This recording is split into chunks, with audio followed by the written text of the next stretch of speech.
balik lagi di ruang podcastnya Palkomtek di Palkomtek TV. Kali ini bersama Nana Ji di sini, biasa dipanggil Kak Nana ataupun Mbak Nana, bebas whatever. Oke, kali ini Nana nggak akan sendirian. Kenapa? Ya karena ada temennya. Oke, untuk temen Mbak Nana kali ini itu ada salah satu seorang perempuan bercadar, berhijab tentunya. Dia usianya masih muda. Sama siapa sih? Langsung aja, ini dia. Depri ya, atau nama aslinya yaitu Depri Handayani. Hai Mbak Depri. Halo Mbak Nana. Sehat? Alhamdulillah sehat walafiat. Oke, Mbak Depri umurnya berapa nih? Alhamdulillah 6 hari lagi nih ulang tahun ke-21 tentunya. 6 hari lagi 21 tahun. Berarti itu tanggal 21 ya? Ya, 21 Desember itu yang ke-21. Oke, buat teman-teman nih yang denger ya, jangan lupa kalau misalnya kalian dengar ini sebelum tanggal 21, siapin ya kado ulang tahunnya. Oke, ini siapa sih sama Mbak Depri ini? Siapa sih? Ngapain sih Mbak Depri di sini? Jadi sebenarnya Mbak Depri itu adalah seorang duta ya? Iya, duta. Duta apa Mbak Depri? Duta Inisiatif Indonesia. Duta Inisiatif Indonesia, berarti orangnya suka inisiatif gitu ya? Wah, inisiatif sekali tentunya. Inisiatif apa biasanya? Cuci piring, nyapu atau gimana? Wah, sebenarnya inisiatif itu luas ya. Oh gitu. Tapi di sini Depri lebih ke juruan inisiatif dalam pembangunan berkelanjutan untuk menuju 5.0 di 2024. 5.0 berarti era society saat ini ya? Iya. Oke, ke Kak Depri itu saat ini jadi duta sejak kapan nih masuk finalis duta? Kalau untuk tesnya dari pertengahan tahun kemarin kalau duta inisiatif, tapi sebelum duta inisiatif Depri juga sudah memasuki duta lainnya juga. Oh gitu. Tapi kita ngobrolin duta inisiatif dulu nih, karena namanya unik ya, inisiatif. Dimana anak-anak sekarang suka nggak inisiatif. Nggak, ini tidak menyinggung pihak manapun, cuma yang sadar diri aja. Oke, jadi kalau misalnya duta inisiatif ini kan mulai seleksi dari pertengahan tahun lalu, berarti di Juni gitu ya? Iya. Itu siapa sih yang nyelenggarain sampai ada duta inisiatif gini? Jadi duta inisiatif Indonesia itu diselenggarakan oleh PT Putra Bangsa yang bekerja sama dengan Grand Initiative Indonesia. Oh gitu. Dan itu selama ini udah berapa batch dianya? Kalau Depri ini udah masuk kedua, dan alhamdulillah sebentar lagi rombongan Depri akan membuka batch 3-nya. Oh, jadi itu sudah yang batch kedua berarti. Dan Depri jadi duta di batch kedua ini. Itu saat pendaftaran atau saat seleksi gitu kan, itu berapa peserta biasanya? Pesertanya itu diikuti oleh seluruh pemuda-pemudi seluruh Indonesia, dan alhamdulillah kemarin ada 500-an lebih, dan alhamdulillah Depri sebagai perwakilan Palkomtek juga perwakilan dari Sumatera Selatan masuk dalam nominasi. Tepuk tangan dulu dong. Iya. Jadi dari 500 orang terpilih menjadi finalisnya ya. Jadi panelis dari Duta Inisiatif Indonesia.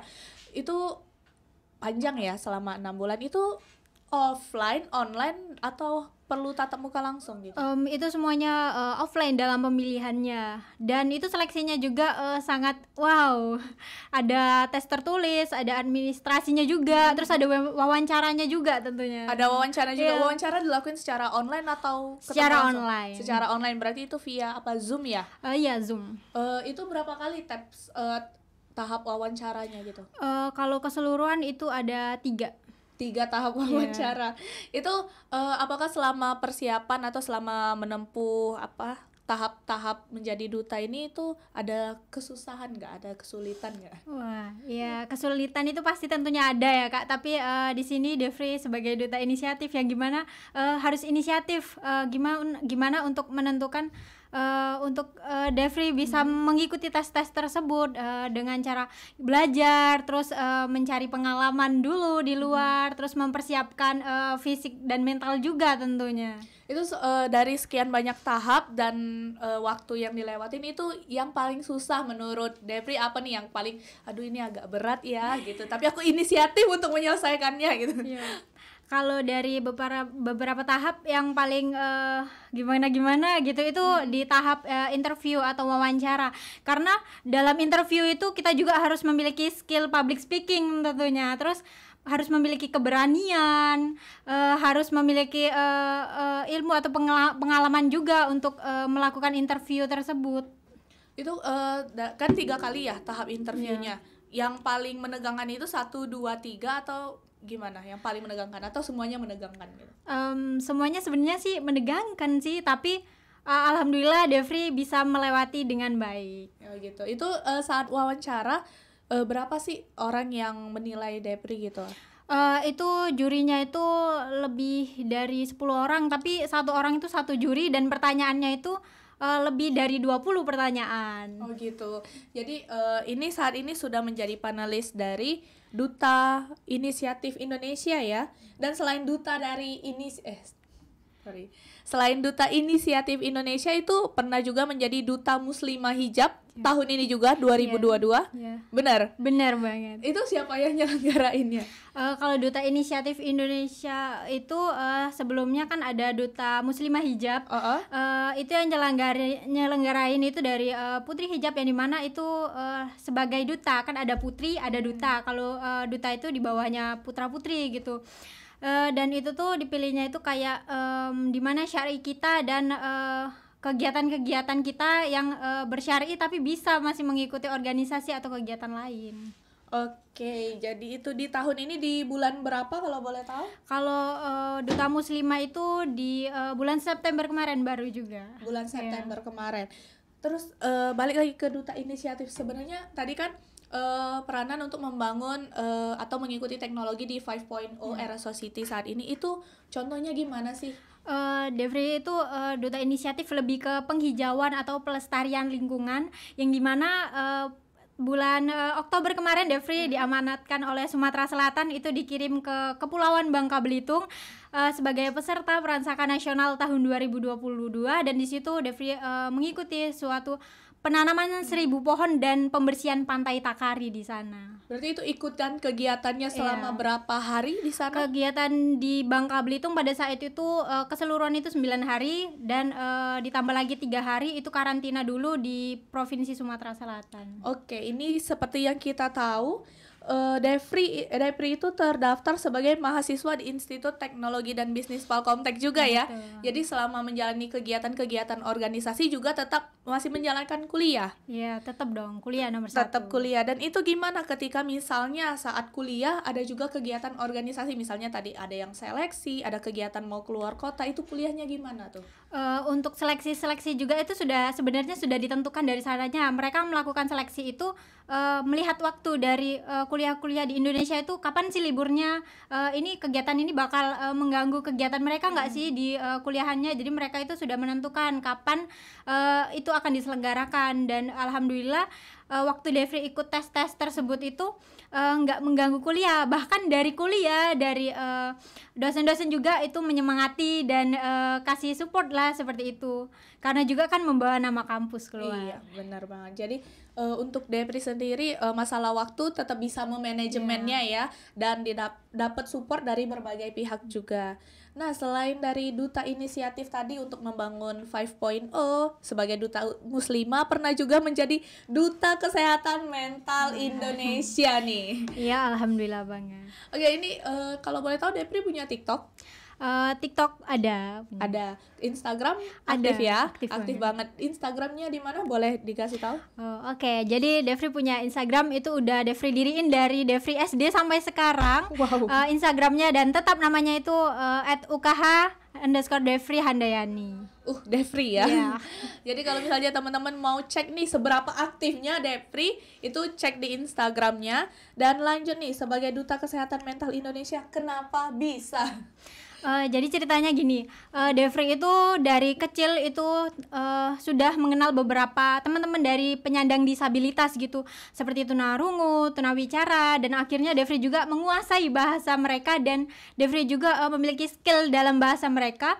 Dan dari Duta Kesehatan Mental itu menuju kepada gimana sih cara kita untuk merangkul sesama hidup tanpa membedakan satu sama lain tentang fisik dan lainnya. Jadi di situ Devri mendaftar juga sebagai duta kesehatan mental dan diberikan kepercayaan oleh Indonesia bahwa Devri juga mampu merangkul mereka dan menunjukkan kepada pemuda-pemudi secara luas bahwa kita itu hidup tidak sendiri. Oke, itu tadi kan sebelum jadi duta mental itu kan bisa ketemu nih sama teman-teman yang mungkin membutuhkan bantuan ya atau support dari kita, itu bisa kenalnya dari mana nih kalau boleh tahu? Devri sering datang ke rumah disabilitas. Devri juga di rumah ada les privat beberapa orang penyandang tunarungu dan tunawicara. Jadi Devri juga ngajar bahasa Indonesia, bahasa isyarat ke Indonesia gitu loh. Oh, jadi Devri itu ngajar ya? Iya, kayak les privat untuk mereka. Sejak kapan? Devri ngajarnya itu sebenarnya sejak SMP, tapi ini menambah murid di bawah 10, tapi alhamdulillah ya. Itu dari SMA, Kak. Oke. Umur 21 tahun, sejak SMP sudah belajar bahasa isyarat ya. Sudah belajar bahasa isyarat, sudah menjadi guru private untuk penyandang disabilitas. Itu berarti umurnya baru belasan tahun ya? Belasan tahun udah aktif. Alhamdulillah aktif. Itu emang dari Devri-nya sendiri yang inisiatif lagi. Emang anaknya aktif, suka kesana kemari, atau dari support orang tua juga nih? Mungkin orang tuanya punya channel kemana-mana, jadi Devri juga suka gitu. Kalau support dari orang tua itu pasti banget, karena setiap anak itu juga berawal dari semangatnya orang tua mendukung. Jadi Devri aktif dan ikut seperti itu karena ya dalam diri Devri itu gimana ya caranya Devri itu bisa maju ke depannya, bisa membanggakan orang tua dan mengangkat derajat mereka. Jadi setiap ada event, kegiatan, lomba atau apa yang perlu Devri ikutin ya diikutin gitu. Oke, Devri. Ini gila sih, keren banget. Dari 21 tahun udah menjadi 3 duta ya, sama satu lagi finalis Duta Muda Indonesia. Ini duta apa lagi nih, finalis Duta Muda? Ya sebenarnya kalau berkarya atau membantu sesama itu tidak perlu menjadi duta atau ambasador tersendiri ya. Kita juga sebelum jadi duta itu sebenarnya sudah bisa melakukan hal-hal tersebut, seperti tidak membuang sampah sembarangan, tidak mencela sesama hidup. Itu sebenarnya bisa dinobatkan sebagai duta. Tapi di sini Devri alhamdulillah mendapat kepercayaan itu dari sanahnya. Jadi sebagai amanat yang baik, Devri harus bisa menjaga hal-hal tersebut seperti itu. Oke, Devri ini dari kegiatan ini berarti sampai saat ini masih tetap aktif di berbagai organisasi ya, untuk menjalankan amanat-amanatnya. Itu pernah nggak selama menjalankan ini ngerasa kayak, aduh aku capek deh gitu? Penasaran nih, karena untuk orang yang punya banyak kegiatan kan kita nggak selalu everything's okay ya. Mungkin ada saat-saat tertentu di mana Devri merasa butuh disupport juga selain mensupport orang lain gitu. Ya, capek itu manusiawi. Semua orang juga pasti mengalami kelelahan atau capek dalam melakukan hal-hal tersebut.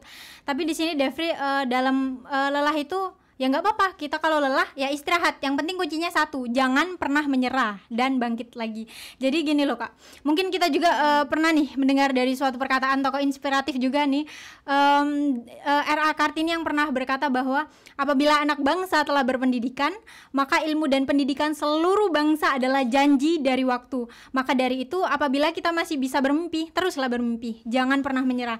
Jadi ketika kita terjatuh, lekaslah bangkit kembali, jangan pernah menyerah. Karena bagaimana masa depan kita kelak itu tergantung kita di hari ini gitu loh. Oke, ini suatu motivasi bukan cuman untuk Devri sendiri, tapi untuk Mbak Nana dan mungkin teman-teman yang denger ini ya. Jadi capek itu manusiawi, kita pasti pernah lelah, tapi jangan pernah menyerah, bangkit lagi. Oke. Ini jadi Mbak Nana ikutan semangat nih. Karena emang Devri auranya positif banget ya. Mungkin untuk teman-teman yang saat ini sedang merasa capek, lelah, gak apa-apa, istirahat aja dulu ya. Dan ini Mbak penasaran nih sebenarnya sama Devri, kan pernah belajar ngajar bahasa isyarat ya. Boleh gak sih ajarin bahasa isyarat yang simple nih, yang mudah buat Mbak Nana sama teman-teman di rumah yang lagi nonton, yang mungkin bisa dipakai nih kayak mungkin ketemu sama orang disabilitas atau gimana yang simple aja tapi pengen bisa gitu. Ya, sebenarnya belajar bahasa isyarat itu mudah karena setiap orang juga pernah melakukannya pasti. Seperti kita nggak sempat bicara, kita juga pernah sih ngomong sama orang hai gitu loh. Jadi itu juga termasuk bahasa isyarat. Tapi kalau mau belajarnya benar, bahasa isyarat itu ya belajar dari alfabet tadi A sampai Z. Jadi kalau mau belajar boleh dari alfabetnya dulu, Dari seperti alfabet dulu ABC gitu loh. Nanti dari ABC itu kita baru bisa memasukkan kosakata gitu. Oh gitu, jadi ada tahap-tahapnya ya untuk belajar isyarat. Tapi Iya. walaupun kita nggak belajar bahasa isyarat, kita sebenarnya sering ngelakuinnya. Iya. Cuman kita aja yang nggak sadar gitu ya. Oke, mungkin Depri ini pernah juga pernah jadi juara puisi, Ya. juara hasta karya, dan terakhir selain pernah juara puisi, kabarnya habis buat novel ya. Iya, buat novel. Novelnya tentang apa? Itu novel pertama Devri itu tentang Ukti Berhasduk Indonesia, yang dimana perdana Devri masuk pramuka di Dinas Kehutanan yaitu Sakawana Bakti. Devri itu kan berawal dari SMA Metodis 4 gitu loh. Jadi itu Devri belum berhijab, belum bercadar, masih pakai rok pendek. Nah, dari masuk ke pramuka terus Devri dikirim ke Provinsi Riau. Dari situlah Devri mulai menutup aurat, dari mengenakan celana panjang, berhijab. Terus alhamdulillah lepas dari Metodis malah meningkat, malah bercadar gitu loh. Oh, jadi kemarin terakhir sampai di sekolah menengah atas ya? Iya. Itu di Metodis 4 yang Talang Kelapa Iya, ya? Talang Kelapa. Itu belum berhijab ya? Belum. Sampai ke Riau itu kenapa tuh tiba-tiba? Apakah karena faktor lingkungan di sana atau tiba-tiba kayak enggak mbak, terpanggil saja tiba-tiba gitu? Jadi gimana ya, pramuka itu ngajarin Devri tentang cinta alam, selain cinta alam juga tentang ketuhanan. Jadi di situ juga belajar. Nggak tahu kenapa Devri dikasih kepercayaan tuh sama teman-teman dari Sakawana Bakti. Devri, mau nggak kami kirim ke Riau gitu, ikut ini. Udah ke Riau. Jujur pertama kali Devri masuk pramuka, Devri dianggap Katolik. Katolik kan nggak berhijab. Iya. Pada saat itu Devri berbaris di mereka, terus ada kakak-kakak itu almarhum dari Kak Ridwan bilang gini, oke adik-adik, kita mau doa nih sebelum mulai. Sebelum doa, ada nggak di sini yang non muslim? Semua orang dari puluhan orang itu nunjuk ke Devri karena cewek sendiri yang nggak pakai jilbab, nunjuk. Aneh dong. Devri lihat ke belakang, kanan kiri, nunjuk mana? Oh, nunjuk Devri. Terus waktu mau angkat tangan, Kak enggak non muslim, tapi udah mereka sudah bilang, ini Kak ada Kak gitu. Jadi di situ, Katolik gitu. Terus selama ini dianggap Katolik Iya, bertahun-tahun di Katolik. situ. Nggak ada yang percaya kalau Islam. Oke. Jadi pada saat itu dikirim di Riau, Devri itu pramuka, dan pramuka itu ada seperti hasduk atau dasi pramuka berwarna. Di dalam bis itu Devri tidur kan, rambutnya terurai, jadi Devri hasdukin tuh pakai dasi pramuka, tapi nggak dikasih pentul, cuman diikat aja kayak Masya in the Masya bed gitu ya. betul. Nah udah itu Devri tidur. Nah mungkin hasduknya itu jatuh-jatuh, jadi sama teman sebangku di bis itu waktu perjalanan mau berangkat ya, dikasih pentul. Terus satu bis itu merasa kehilangan Devri. Mana nih anak kayak dari Metodis, mana nih yang tadi pakai rok pendek, ini mana nih? Itu berhenti di pom bensin, dikira Devri hilang, mereka berjam-jam nyari. Devri posisinya lagi tidur, dan sebelah Devri itu juga tidur yang pakai Devri jilbab. Tidur juga. Devri nggak ngerasa pakai jilbab pada saat itu kan tidur.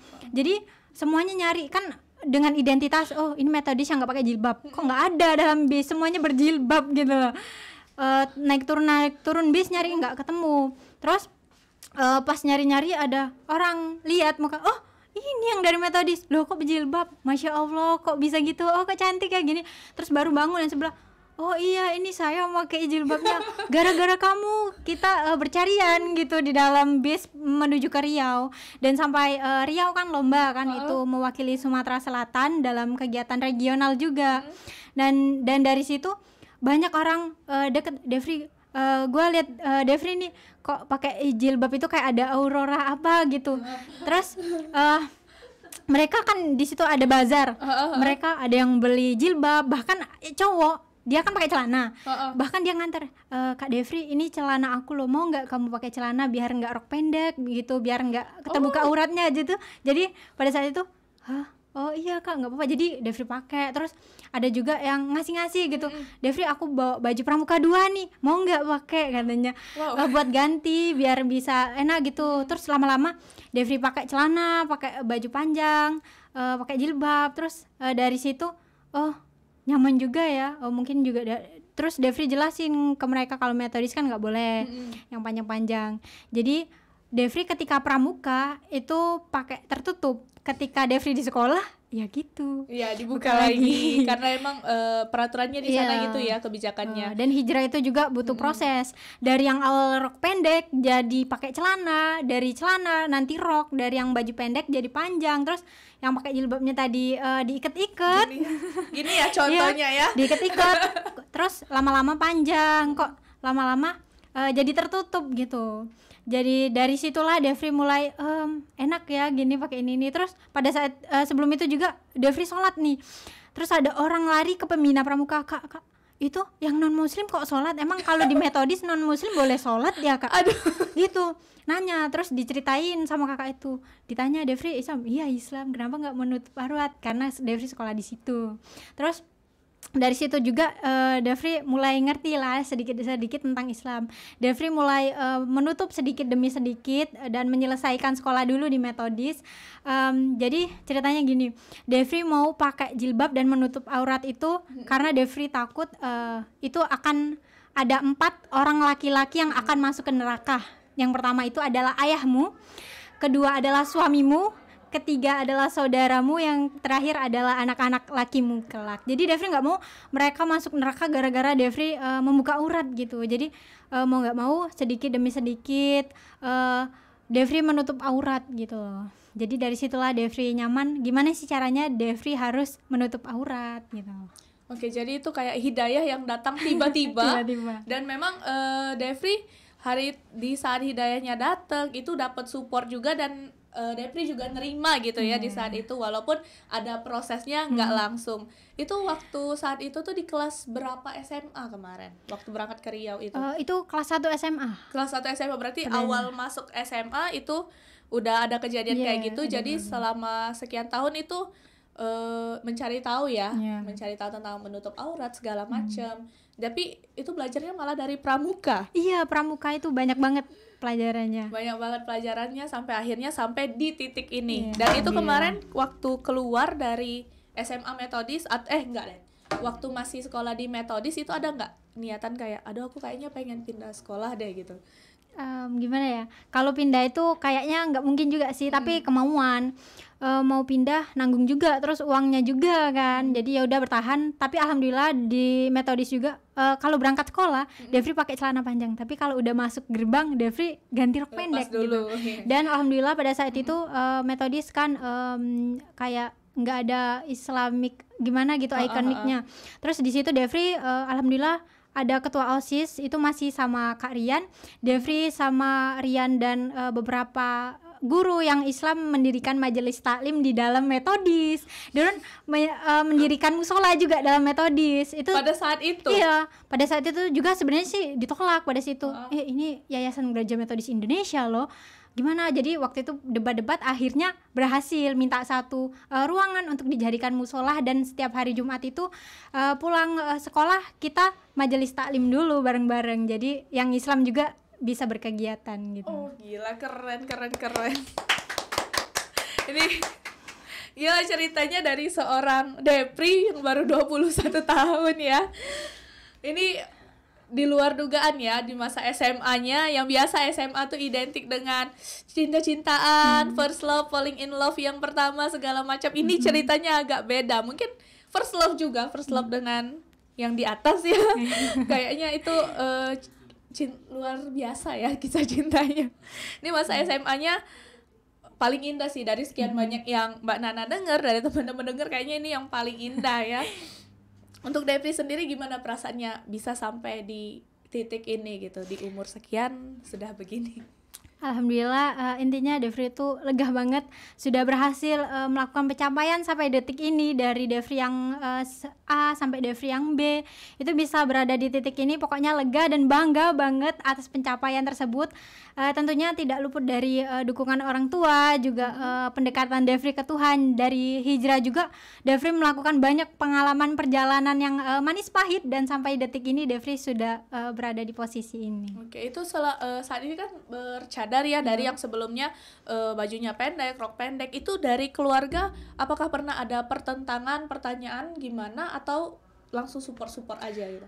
Sebenarnya perdana Devri bercadar itu berawal dari gimana ya? Terinspirasi dari seseorang. Enggak langsung Pak, Bu, mau nih bercadar gini-gini. Sebenarnya itu diam-diam. Berhubung kemarin corona, pakai masker dulu. jadi gini, Devri cadarnya kayak gini nih. Kan Devri nggak tahu nih beli cadar itu di mana. Itu tuh berawal dari Devri lulus sekolah metodis. Sebenarnya lulus itu bukan mau kerja, bukan mau bercadar. Lulus dari metodis, Devri tes cabah. Jadi cita-cita Devri ingin menjadi koat. Oh iya. Dan metodis kan, pada saat itu Devri udah ngurus untuk tes, tapi Devri gagal di renang pada saat tes tentara waktu itu. Dan tubuh Devri nggak sekecil ini. Dulu tuh berisi banget dan cocok jadi itu, tapi pupus di situ. Setelah mau jadi tentara nggak jadi, putus harapan. Terus abis dari situ Devri dapat panggilan nih. Devri nggak ngelamar, nggak ngasih surat, nggak ngasih apa, tiba-tiba Devri ini Devri aktif ya, terus ini terus disuruh jadi penjaga toko, jadi SPG pada saat itu. Dan jadi SPG Devri punya kenalan nih, anak metodis juga. Terus dia ngenalin punya kenalan nih bercadar, dia hebat banget gini katanya. Terus dia bilang, aku dikasih cadar nih sama temanku gini. Terus dari situ cadar, pengen lo bercadar. Tapi sebelumnya Devri ngatain, ada orang lewat kan, itu apa sih bercadar, tutup-tutupan, nggak jelas, nggak kelihatan. Pernah ngomong gitu. Makannya gimana ya katanya, terus kerjanya gimana ya orang-orang bercadar itu. Pernah ya sebelum bercadar Devri gituin orang. Dan akhirnya nggak taunya Devri malah ngalamin sendiri. Dari situ kan jadi SBG wajib menggunakan cepan, nggak boleh pakai rok ya. Terus dari situ Devri tiba-tiba, aku pengen nih kerja tapi pakai rok. Terus kerja jilbabnya nggak dililit, terus gimana ya. Terus dari situ nyari tahu tentang cadar, hukum-hukum cadar. Terus nyari di mana sih beli cadar. Alhamdulillah dekat rumah Devri ada jualan cadar, tapi cadar tuh cuman cadar tali tipis, beli harganya 10.000. Pada saat itu tuh Devri pakai, oh masya Allah, ternyata gini, adem banget gitu. Gimana ya caranya biar aku pakai rok.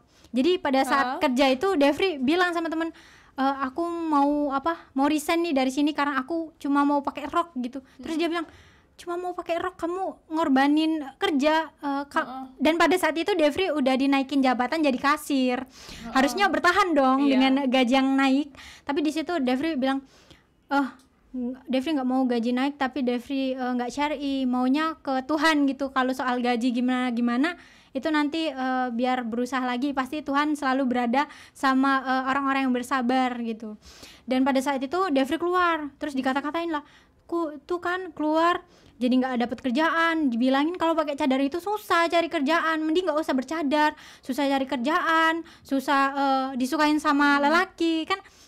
Pacaran itu juga nggak boleh kan. Terus dikata-katain, nggak panas apa gini-gini, susah nih gini-gini. Terus dapat temen juga susah, banyak yang ngejauh gitu.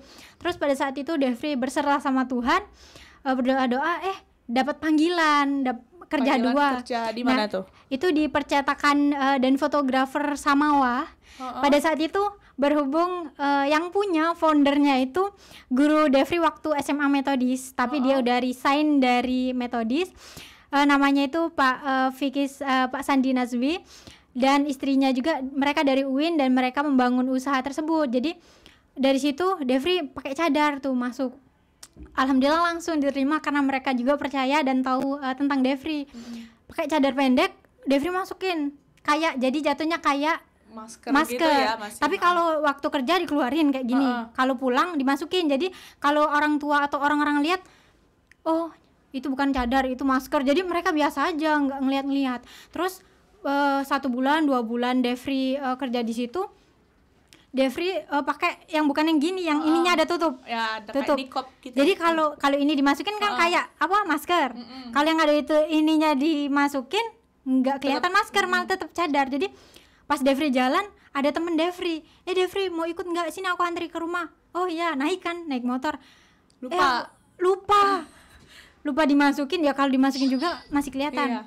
Terus pas di depan rumah turun, banyak orang tua, banyak tetangga lagi kumpul ya saat itu. Terus Devri mau bilang, aku stop sini aja, tapi nggak sempet. Diantri sampai depan rumah, turun. Oh masya Allah. Terus anak-anak kecil dekat rumah tuh dekat, pakai cadar, Mbak Devri pakai cadar. Terus orang tua ngeliat, Sejak kapan nih? Sejak kapan ini anak kita bukan, katanya.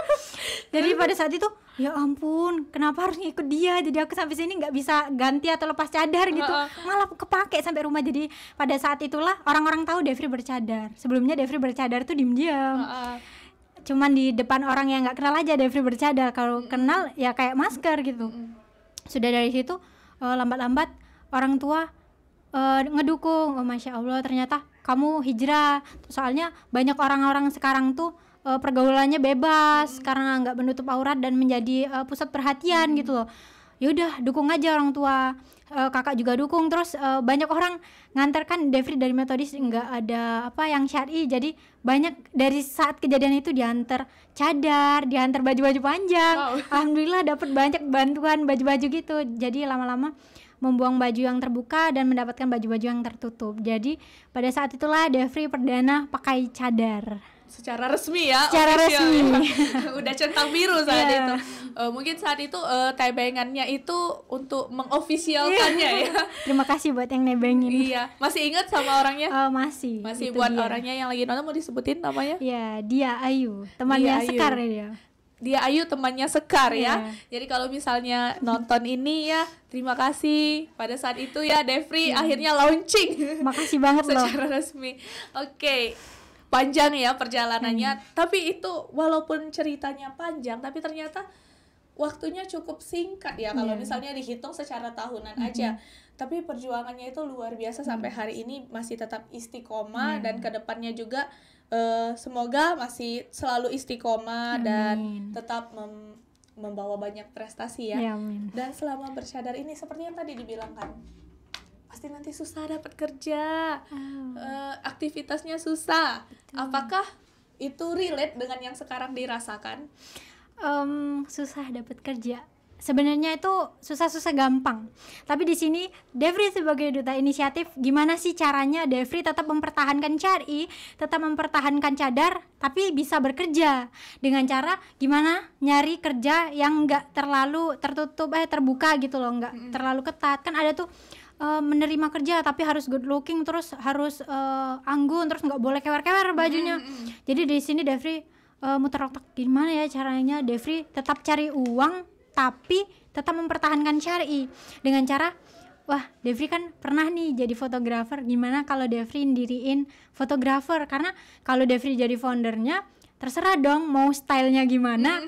Jadi gitu, jadi Devri manfaatin dari percetakan dan fotokopi dan Samawa tadi, itu ngajarin Devri banyak tentang desain, tentang fotografi. Jadi dari situ Devri mulai, oh yaudah buka fotografi aja gitu. Nama fotografinya apa? Dep Fotografi. Dep Fotografi itu Instagramnya ya? Iya, Dep Fotografi official kalau Instagramnya. Dep Fotografi official. Jadi kalau teman-teman yang mau butuh fotografer, mau cewek sama cewek ya, biar lebih nyaman, itu boleh deh dihubungin Instagramnya. Atau misalnya yang mau wedding syar'i, bingung cari fotografernya di mana, boleh banget ke sana ya. Iya, itu selama ngejalanin membangun sebagai founder dari fotografi ini, itu ada kesulitan nggak selama ngejalaninnya, atau kayak aduh ini nggak ada yang mau foto sama aku nih atau gimana gitu? Kesulitan itu ada ya, sebenarnya tuh kesulitannya pertama itu dari dananya kenapa tuh? Gimana ya, fotografi beli kamera kan mahal, terus mau beli ini beli elemen-elemennya itu kan uangnya dari mana gitu. Dan Devri pada saat itu juga masih bergabung ngikut-ngikut orang gitu. Pakai kamera orang, berhubung Devri juga dari Palkomtek kan, ada ada MK dan UKM-nya juga fotografi. Dari belajar situlah Devri ikut-ikut orang, terus lama-lama ada uang, terus alhamdulillah Devri kenal sama seseorang karena mungkin dari Tuhan juga kan ngasih peluang rezeki. Devri alhamdulillah baru kemarin dapat bantuan dari pemerintah untuk bantuan pembukaan depo fotografi ini. Itu bisa dapat bantuannya gimana? Jadi Devri kenal seseorang. Kenal seseorang?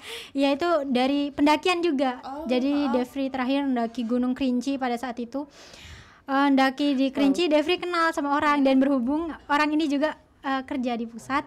Dia nawarin, ini ada loh program kerja kita buat bantuan, buat buka usaha gitu. Tertarik tuh, ya udah gini. Jadi pada saat itu Devri masuk dan alhamdulillah goal dan dapat bantuan. Abis itu baru Devri buka depo fotografi ini secara resmi dan alhamdulillah udah ada tempatnya juga dan udah sedikit demi sedikit menyebarluaskan gitu. Itu studionya udah ada berarti ya? Alhamdulillah. Studio. Jadi bisa photoshoot di studio? Boleh. Oke, jadi kalau misalnya mau tahu info lebih lanjut hubungin IG-nya ya. Iya. Oke, bentar. Ini luar biasa ya di umur 21. By the way, umurnya masih nggak terlalu jauh. Jadi lahir di Januari, Depri lahir di Desembernya. Tapi Depri luar biasa, ini pencapaiannya sangat banyak. Sangat luar biasa. Bahkan sekarang udah punya usaha sendiri. Alhamdulillah. Itu saat ini apa ada kerja di tempat lain? Kalau kerja di tempat lain enggak, cuman suka masih ada tawaran dari orang freelance gitu ya. Kami juga ada fotografi tapi kami butuh orang nih fotografer tambahan. Ayo mau nggak ikut, lumayan loh. Oh yaudah gabungan aja gitu. Walaupun sekarang Devri udah bisa berdiri sendiri, udah punya ini punya itu, tapi mereka minta ayo ikut, ya udah ikut gitu. Jadi soalnya rezeki itu jangan pernah ditolak. Kalau ada udah di depan mata ya udah ambil. Oke, rezeki itu jangan ditolak ya, itu kuncinya. Oke. Ini masih nggak habis pikir deh. 21 tahun saat ini udah punya usaha sendiri, tetap menerima job freelance, tapi juga tetap menuntut ilmu sebagai mahasiswi di Institut Teknologi dan Bisnis Palkomtek. Itu di jurusan Desain Komunikasi Visual ya? Iya. Ini kenapa milih Desain Komunikasi Visual? Desain Komunikasi Visual. Ceritanya gini. Tadinya Devri setelah dari tes KOT tadi nggak masuk, Devri tes beasiswa di univ lain tapi nggak gol. Tapi dari situ Devri nggak berkecil hati. Devri tetap gimana ya caranya, walaupun Devri nggak bisa ngejar cita-cita jadi tentara, Devri harus berkuliah, tapi berkuliah tanpa menggunakan uang dari orang tua gitu, karena kalau mau nabung juga masih kurang juga. Jadi pada saat itu Devri ada kenalan-kenalan juga, ini loh Palkomtek dia ada buka beasiswa KIP kuliah untuk orang yang tidak mampu, untuk orang berprestasi dan lain sebagainya. Coba deh ikut di Palkomtek. Udah daftar, lulus adminnya. Terus masuk lagi tes wawancara, tes tertulis. Alhamdulillah pada saat itu bangga dan seneng banget. Alhamdulillah Devri diterima di Palkomtek. Dan pada saat itu Devri milihnya sebagai desain komunikasi visual. Kenapa milih DKV? Karena Devri sebelum itu kan kerja di percetakan, percetakan Samawa tadi. DKV juga belajar tentang desain-desain. Oh, DKV kan ada desain, terus ada juga fotografer kan. Devri pernah jadi fotografer dan alhamdulillah sudah mendirikan. Ya udah ke DKV aja karena DKV itu lebih mendominankan ke situ tadi. Oke, jadi berdasarkan dari pengalaman kerja sebelumnya, jadi ngerasa passionnya ada di situ, tinggal cari ilmu yang lebih lagi biar jauh lebih baik ya. Nah ini kan udah jadi duta, jadi finalis, pemenang segala macam. Itu apakah ada privilege yang didapatkan setelah ikut sekian banyak organisasi? Banyak sih. Yang pertama itu kita tuh mendapat relasi. Itu pasti dapat. Terus kita menambah wawasan juga, menambah pertemanan. Terus yang tadinya kita cuman di sekolah, di kampus kenal cuman si A, si B, ini kita bisa kenal orang se-Indonesia. Bahkan dengan ini juga Devri bisa keluar kota dengan gratis tanpa uang sendiri dengan mengikuti gini, dapat panggilan dari sini dan alhamdulillah di situ juga banyak banget pengalaman dan pelajaran yang Devri ambil. Tapi dari berbagai banyak benefit yang Devri dapetin dari pemilihan atau audisi atau lomba tersebut, tentunya kegagalan itu pasti ada. Kegagalan itu juga manusiawi. Tapi seburuk-buruknya kegagalan adalah orang yang mau bangkit lagi, karena di sini Devri menerapkan seorang pemenang adalah pemimpi yang tidak pernah menyerah. Jadi dari situ kalau Devri down dari situ, gimana caranya Devri harus bangkit? Kuncinya satu, kita sebagai pemuda Indonesia jangan pernah membandingkan diri kita dengan orang lain, tapi bandingkanlah diri kita yang sekarang dengan diri kita yang lalu. Kenapa? Kalau kita membandingkan diri kita dengan orang lain, yang ada kita malah insecure. Nah, tapi kalau kita membandingkan diri kita yang sekarang dengan diri kita yang lalu, kita akan merasa lebih bersyukur karena sedikit demi sedikit kita menaiki tahap gitu loh. Jadi, oh gini lah, dulu aku gini nggak bisa gini, tapi sekarang udah sampai sini. Itu adalah suatu pencapaian yang luar biasa banget. Oke, tepuk tangan dulu dong. Itu jadi balik lagi ya, kalau istirahat capek, kalau capek istirahat dulu, kalau gagal ya nggak apa-apa, nanti kita bangkit lagi ya. Ini Devri berarti kan dari sekian banyak juara yang memenangkan juara, terus menjadi duta, itu berarti banyak dong ikutan, tapi nggak semuanya berhasil kan? Iya, nggak semuanya berhasil. Pernah ngalamin kegagalan juga.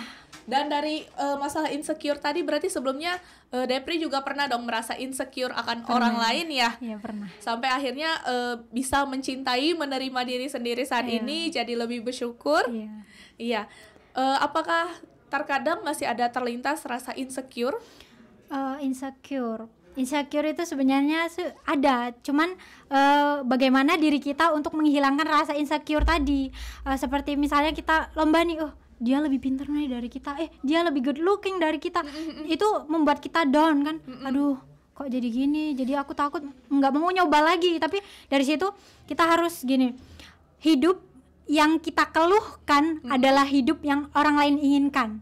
Jadi di situ kita sering melihat ke atas, oh orang ini kaya, cantik, gini loh, tapi kita nggak pernah tahu bahwa orang di bawah kita pengen jadi kita. Devri kok bisa kuliah, pengen jadi Devri, gini. Orang pengen jadi kita, tapi kita pengen jadi orang lain.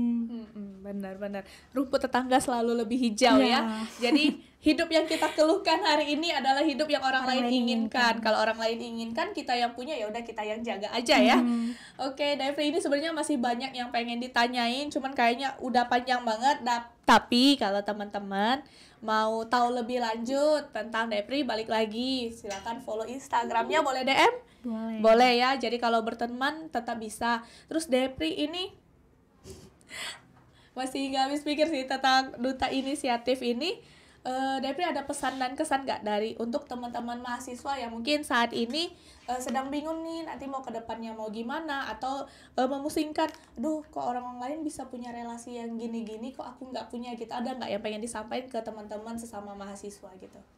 Sebenarnya dari Devri gini aja sih, I not judge about IQ, but judge about I can. Jadi kesuksesan itu tidak sekedar tercandu pada kepintaran seseorang saja, tidak tercandu pada kehebatan orang saja, tapi yang dibilang kesuksesan seseorang itu adalah di mana seseorang itu mampu membangkitkan jiwa dari teman-teman, karena kita terbaik menurut versi kita masing-masing. Ya kalau jadi kopi, ya kalau kita nggak bisa nikmatin nikmatnya, ya kita cuma nikmatin pahitnya doang loh gitu. Jadi kalau Devri, biarlah layar robek, biarlah kemudi patah, lebih baik tenggelam daripada putar haluan. Jadi kalau kita udah melangkah satu kaki, itu teruslah melangkah. Jangan kita melihat, oh orang lain lebih hebat, kita insecure, jadi kita putar balik, ya udah nggak jadilah ngambil ini. Tapi kita harus terus terabas jalan yang udah kita lalui sampai akhirnya kita menjadi winner dari situ. Oke, it's not just about IQ, but it's about I can. Jadi mungkin teman-teman boleh ngerasa nggak perlu ngerasa paling pinter, karena walaupun IQ-nya tinggi tapi kalau nggak dilakuin tetap nggak bisa. Jadi intinya tetap ada action biar kita bisa lakuinnya, walaupun berkali-kali tumbang, berkali-kali jatuh, harus tetap berusaha dan mencari posisi yang paling terbaik untuk diri kita sendiri, cari potensi terbaik bagi diri kita sendiri untuk diri kita sendiri, karena setiap orang belum tentu ada di potensi yang sama, potensinya pasti beda-beda. Mungkin itu aja untuk podcast hari ini. Untuk info lebih lanjut tentang Palkomtek boleh di www.palkomtek.com, atau mau lebih lanjut kenal dengan Depri boleh cek di Instagramnya di UKH Devri Handayani. UKH Devri Handayani. Jadi pastiin kamu cek, follow. Kalau misalnya masih penasaran, masih ada yang mau ditanyain, DM ya, DM. Atau pengen ikutan organisasi nih yang sama dengan ya ikutin atau mungkin mau ikutan organisasi yang sama dengan Depri, boleh banget DM, tanya-tanya gimana caranya nih bisa sekeren Depri sekarang. Mungkin itu aja dari Nana akhiri. Selamat sore, assalamualaikum.